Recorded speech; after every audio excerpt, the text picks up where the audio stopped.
الله. كان صلى الله عليه وسلم وهو كبير وهي كبيرة إذا قدمت إليه قام لها أم أيمن قام لها. أيها السادة، ما السر الذي بينكم وبين ربكم يا أهل الحبشة؟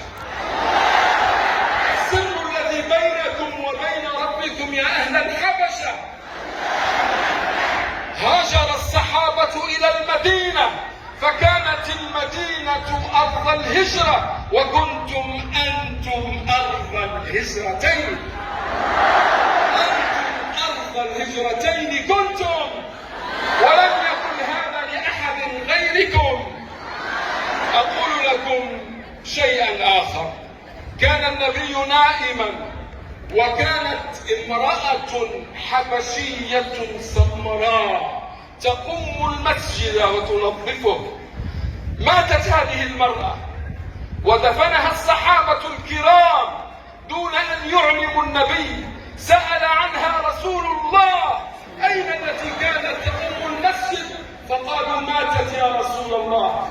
وأين هي؟ دفناها يا رسول الله. فقام النبي فزعا وذهب إلى المقبرة وصلى عليها عند قبرها، ولم يكن ذلك لأحد أبدا